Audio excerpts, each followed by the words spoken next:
He said nothing when they mocked him, accused him, and sentenced him. But when he made one phone call, everything changed. What kind of man holds the power to shake a courtroom without ever raising his voice? If that question makes you pause, you're exactly where you need to be. Don't forget to like this video, share it with someone who believes in quiet strength, and hit subscribe to hear more stories that restore your faith in justice. Now, let me take you back to the moment he stepped into that courtroom alone. Misjudged, underestimated, and carrying a truth no one saw coming. The door opened without announcement, just the low creak of age and the hush of expectation. A few people looked up, most didn't, because men like him didn't draw attention anymore. But he walked in anyway, slow, steady, not hesitant, just deliberate, as if time belonged to him and no one in that courtroom had the right to rush it. His name was Elijah Boone, 78 years old, though his shoulders still squared like someone who had carried more than weight in his life. He had carried people promises in silence. He wore a brown flannel shirt, pressed but faded, and pants that had known too many winters. His boots were cracked at the seams but polished. Not because he needed them to shine, but because he refused to meet the world anything less than whole. In one hand, he held a felt hat creased and soft with years of wear. He held it the way a soldier might hold a flag, not for show, but for memory. As he made his way to the defense table, the murmurs started. Not loud, not direct, but they came like they always did. Another squatter. Here we go again. Why waste court time on this one? Elijah didn't respond. He didn't even look. Not because he didn't hear, but because he had heard it all before on buses and waiting rooms at doorsteps he once helped design, but was no longer welcome through. He placed his hat gently on the table, folded his hands as if in prayer, and lifted his eyes not to the judge, not to the ceiling, but just forward. Steady, focused, still. The docket called it unlawful occupation of condemned property. The court saw a legal violation. What they didn't see was the truth. He had sat quietly for less than an hour on the porch of the house he built with his own two hands. It was where his wife once rocked their daughter to sleep, where he painted the wood trim every spring until arthritis made ladders unkind. It was the last place he stood before holding her hand as she passed.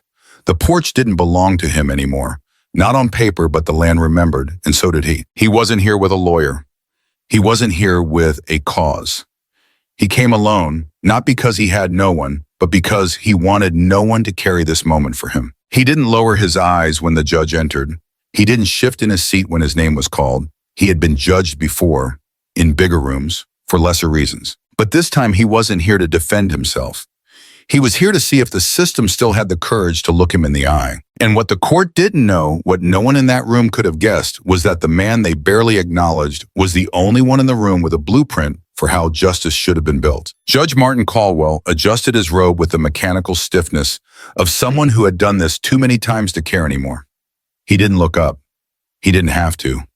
Not when the outcome already felt written in the folds of his robe and the weight of the gavel resting beside him. He flipped open the case file with a flick of the wrist, sharp, careless, and scanned it with the cold detachment of routine. Boone Elijah, age 78, charged with unlawful occupation of city property. He read aloud, then paused. A smirk curled slightly at the corner of his mouth. Another case, same story. His voice wasn't cruel, it was worse. It was bored. The kind of tone that makes a man feel smaller than the space he takes up. Let me guess, he continued without looking at Elijah. No permanent address, no legal counsel, no record of employment in recent years, and no understanding of the law you continue to break. Elijah didn't blink. In the corner of the courtroom, Jenna Patel, the court's clerk, looked up from her laptop. Something in the judge's voice made her glance toward the defense table. And there he was, Elijah Boone. Her hands froze over the keyboard. Not because of fear, but because somewhere in the back of her mind, a memory stirred of a man much younger standing in front of a blue city planning board, pointing to a hospital wing with pride in his eyes. She blinked. It couldn't be, could it? But the voice of Judge Caldwell pulled her back. We don't need theatrics today. Mr. Boone, we need efficiency. He tapped the file twice and gave a short, humorless chuckle. This docket is full of people who think they're entitled to property just because it used to be theirs. He looked up now, finally eyes narrowing slightly as they landed on Elijah. But he didn't see a veteran. He didn't see a builder. He saw what he wanted to see, an old black man tired and alone, standing on the wrong side of the system. Let me be clear, Caldwell said, leaning forward. The city doesn't owe you anything. You don't get grandfathered into ownership just because you have memories. The courtroom was quiet, the kind of quiet that sounds less like peace and more like permission. No one interrupted. No one objected. Except perhaps the stillness in Elijah's posture. Jenna's gaze hadn't left him. There was something about the way he sat, not slouched in defeat, but rooted, as if his presence here wasn't a request but a return. She glanced at the name on the docket again, then at the man, and in her chest a small certainty began to form. This isn't what it looks like, and he isn't who they think he is. The judge cleared his throat. I'll make this quick. Miss Boone, you have 2 minutes. If you have anything to say before sentencing, now is the time. But Elijah didn't reach for a speech. He didn't raise his voice or shift in his seat. Instead, he lifted his eyes slowly and said with a voice calm as oak, I'll speak when you're ready to hear. The judge leaned back, scoffed. He didn't respond with words. He reached for the gavel. And somewhere in that moment, a few people in the room began to feel it. That unsettling, quiet hum before a storm they never saw coming. The silence stretched longer than most judges allow.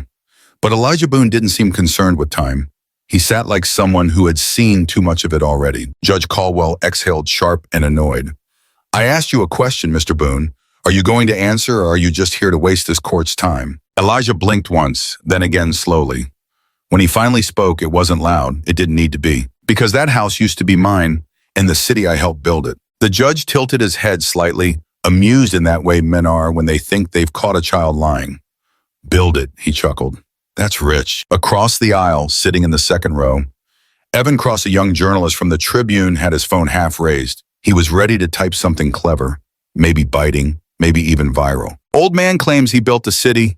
Courtroom rolls eyes. It had a ring to it. But something about the way Elijah said it made his thumb freeze just above the screen. Not because the statement was loud, but because it wasn't meant to impress anyone. It was simply true. And somehow Evan knew it. Elijah leaned slightly forward, elbows still off the table posture, perfect, like he hadn't come to beg, but to bear witness. His voice came again, worn like old timber, but unshaken.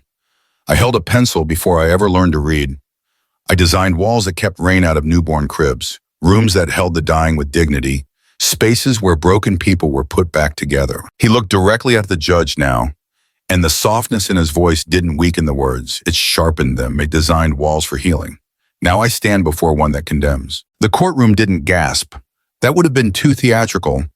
But something shifted, a breath held, a shoulder squared, as if the gravity of the man had finally begun to register. Judge Caldwell sat back in his chair, expression unreadable. He tapped the folder once as if the sound might drown out the echo of what he just heard. Jenna Patel, still seated at her desk, let her eyes drift back to the name on the docket, Boone Elijah. Her mind whispered the memory again. A firm handshake, blueprints rolled under his arm, a quiet confidence. The man who helped lay out the emergency wing at Lincoln Memorial Hospital. The same one her mother swore had saved the project with one crucial line on a page. She swallowed quietly. The judge, meanwhile, leaned forward, voice tightening. So what exactly are you saying, Mr. Boone? That the law shouldn't apply to you because you used to be someone? Elijah didn't flinch. He just looked back with eyes that had long since given up, trying to convince people who never wanted to listen. No, sir, he said simply, I'm saying the law has a memory problem. And somewhere near the back of the courtroom, Evan Cross finally lowered his phone slowly, carefully, as if he had just realized. He wasn't covering a court case. He was witnessing a reckoning. The silence that followed Elijah's last words wasn't comfortable. It was brittle, like glass stretched too thin, just waiting to crack. Judge Caldwell didn't speak right away. But when he did, his voice had changed. It wasn't lighter, it was tighter. Controlled, like someone who realized they'd just been touched where they didn't expect to feel. Very poetic, Mr. Boone, he said, reaching for the gavel. But poetry doesn't excuse criminal trespass. Not in this courtroom. He tabbed the folder again, this time with more force. The record shows this isn't your first incident involving that property. You were warned once, and here you are again. His eyes narrowed. Repeat offenders don't need more chances. They need consequences. And just like that, the gavel came down. Sharp, decisive 30 days in county jail. The words landed like a stone dropped into sterile water. No one gasped, no one stood. But the energy in the room changed just slightly. A collective blink, a pause in breath. Jenna Patel looked up again. Her fingers hovered over the keyboard but didn't type. Her eyes flicked from the judge to Elijah and back again. Something in her expression shifted. Not fear, not outrage. Something quieter. Something closer to doubt. But Elijah Boone. He didn't move. He didn't flinch. His hands remained calmly folded, like the verdict hadn't landed on him at all. Instead, he turned his wrist slowly and glanced at the watch on his arm. It was old, the leather worn to softness. The face slightly fogged, the ticking just faint enough to feel like a heartbeat. He studied it for a moment as if he were checking, not for time, but for timing. Then he looked up, eyes steady, voice low and respectful. "May I make one call?" Judge Caldwell blinked just once, as if the request had come from another world. He looked annoyed but not alarmed. To whom? Elijah didn't answer that. He didn't need to. His question hadn't been about permission. It had been about procedure. And now the procedure was in motion. Judge Caldwell rolled his eyes dismissive. "Fine, bailiff. Give him a phone. 60 seconds. The bailiff hesitated just a fraction too long, then handed over a phone. Elijah took it with a nod of thanks. He didn't scroll. He didn't check his contacts. He dialed a number from memory, pressed it to his ear, and said only 3 words. "It's time now," then handed the phone back, no further explanation given. The courtroom remained still, but the tension had changed color from dull gray certainty to the electric pulse of something not yet seen. Somewhere near the gallery, Evan Cross lowered his pen because something had shifted. Not outside, not on paper, but inside the room. And though no one knew exactly what was coming, they all felt it, like the distant roll of thunder. You don't hear yet, only feel in your ribs. Officer Liam Reyes walked toward the defense table with the kind of hesitation that usually doesn't belong to men in uniform. The phone was already unlocked. He placed it gently in front of Elijah Boone, then stepped back just enough to say, "I'm giving it, but I'm not part of it." Judge Caldwell crossed his arms. His voice dipped into mockery. "Too late for lawyers, Mr. Boone, but go ahead, make your call. 60 seconds, don't waste it." Elijah didn't look at him. He didn't look at anyone. He picked up the phone with both hands, held it for a breath, as if the plastic carried more weight than it should, then dialed slowly.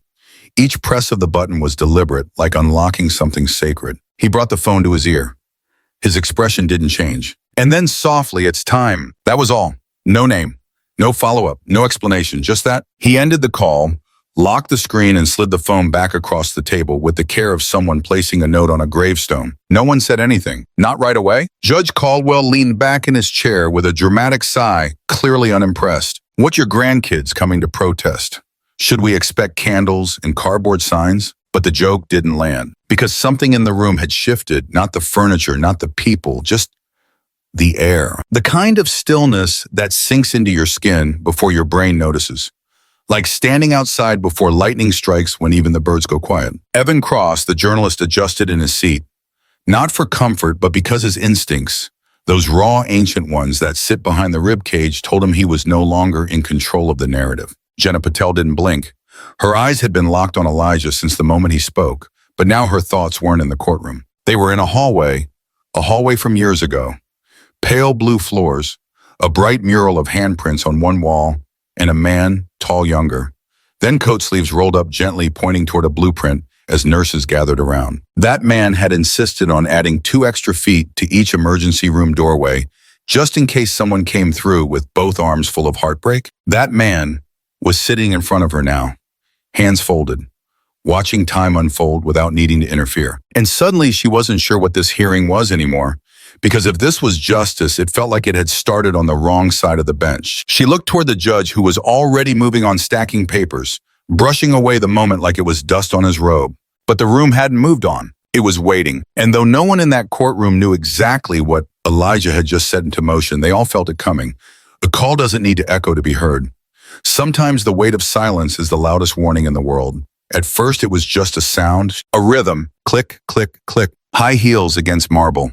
Not rushed, not hesitant, just deliberate, precise like a metronome, like time announcing itself. The hallway outside the courtroom was quiet just seconds before, but now the echoes of those heels filled every crevice, sharp, confident, and unstoppable. Every step was a sentence. Inside the courtroom, people looked toward the door without realizing why. Like a change in air pressure had nudged their attention. And then the doors burst open, not violently, not theatrically, just wide and final. Naomi Boone stepped into the room like a blade drawn in silence. She was tall, still centered. Her suit was tailored black, no frills, no color, No apologies, just purpose wrapped in elegance. She didn't pause. She didn't ask. She didn't introduce herself. Because power never asks permission. She walked straight down the aisle between rows of startled eyes and half-swallowed murmurs. Not a single person tried to stop her. Not the bailiff, not the clerks, not even Judge Caldwell, who had just opened his mouth to speak. And then didn't. Elijah didn't turn his head. He didn't need to. He had been waiting. Naomi reached him, stood by his side and placed one hand on his shoulder. Not to protect, not to comfort, just to say I'm here, and they're about to know who you are. Her other hand held nothing. No briefcase, no files, no phone.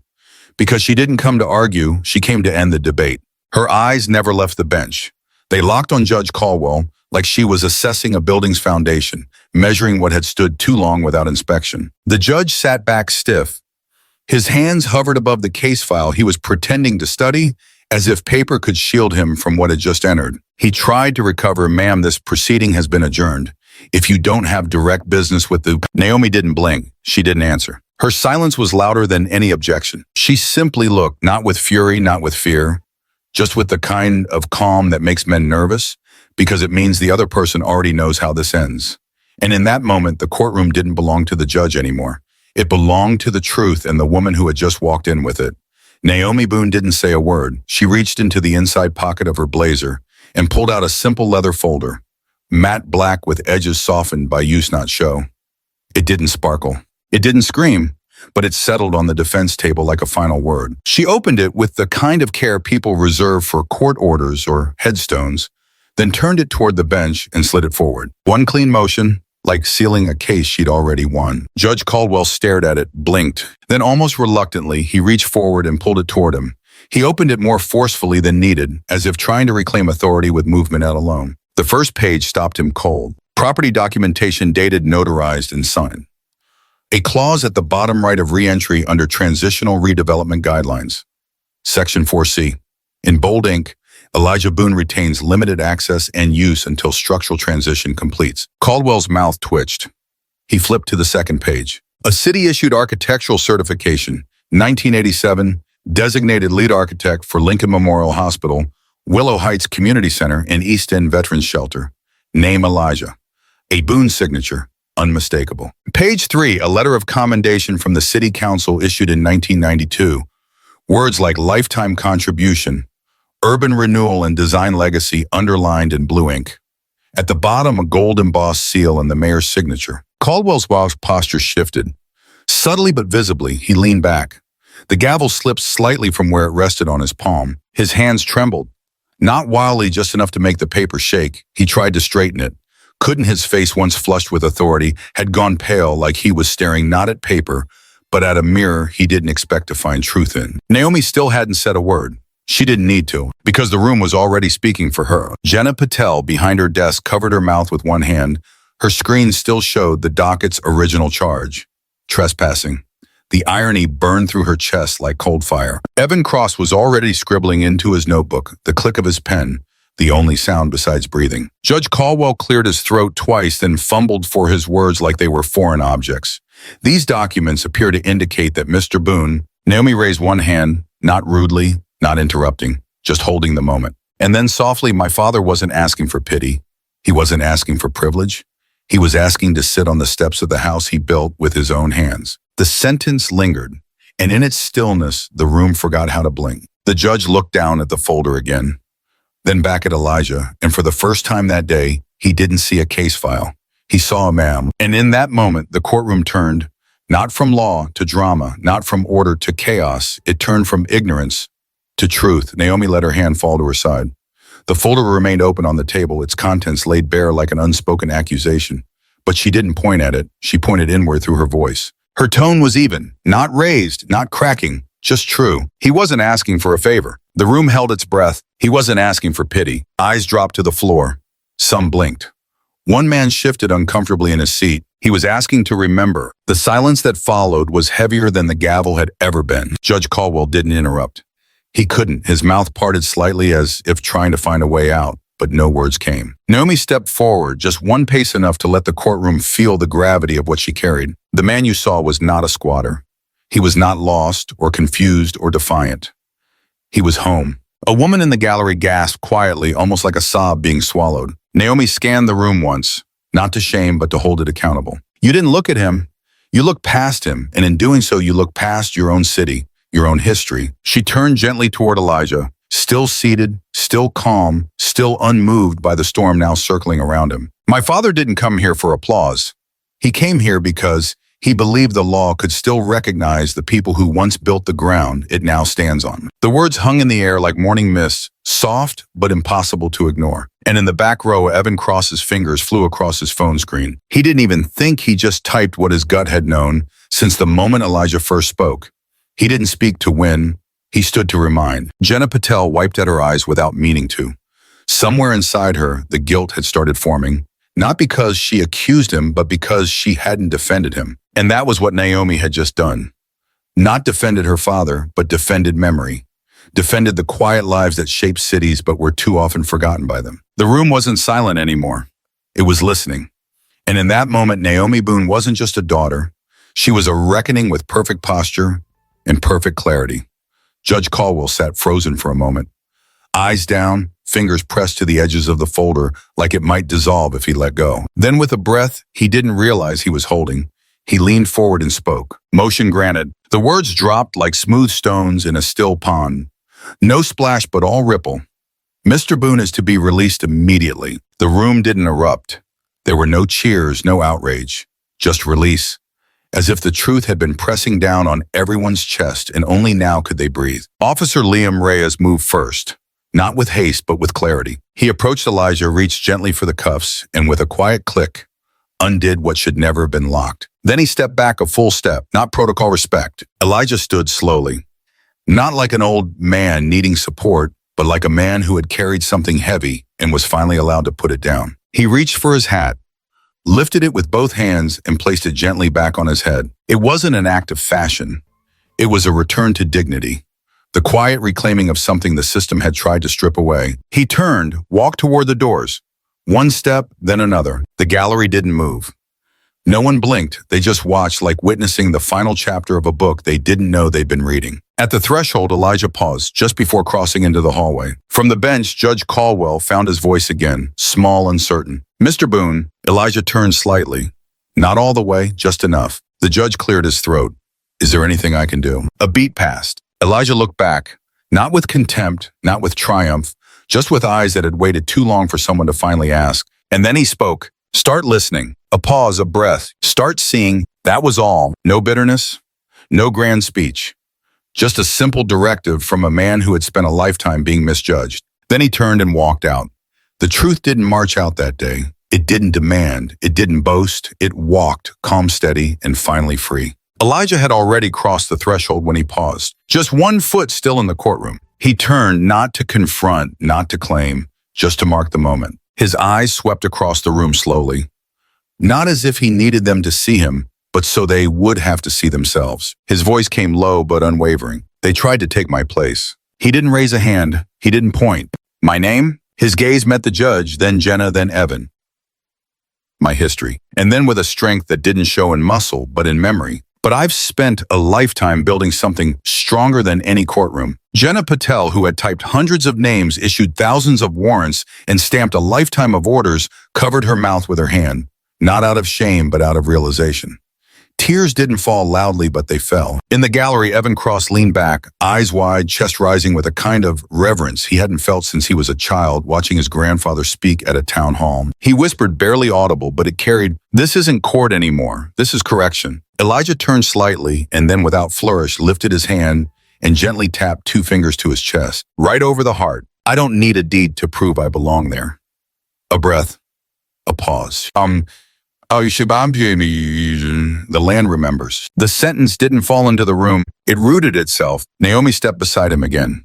No words, just a hand lightly touching the back of his arm, the kind of gesture that said, we've said enough. Together they walked, not triumphant, not defeated, just right, and the courtroom remained seated. No one followed. No one clapped, because what had just happened didn't call for applause. It called for reflection. Outside, the hallway swallowed their steps like the closing of a book you don't want to end. Back inside, Evan lifted his phone, not to tweet, not to break the story, but to record something else. He typed slowly. carefully as if each word had to be earned. He didn't walk out victorious. He walked out eternal, because in the end, justice doesn't always arrive with thunder. Sometimes it walks softly, wearing worn leather shoes and carrying nothing but the truth. And a daughter who remembers stories like this remind us that dignity doesn't come from titles or papers or courtrooms. It comes from who you are when no one's clapping. Elijah Boone didn't fight to be heard. He stood still and let the truth speak for itself. If this story moved you, if it made you pause or feel or remember someone who once stood quietly for something that mattered, please take a moment to like this video, share it with someone you care about, and subscribe to Mr. Max Stories. Your support helps our team keep telling stories that go beyond the surface stories that matter. Every view, every share, every kind comment, it keeps us going. And more importantly, it helps remind the world that even the quietest voices deserve to be heard. Thank you for being part of our story. We'll see you in the next one.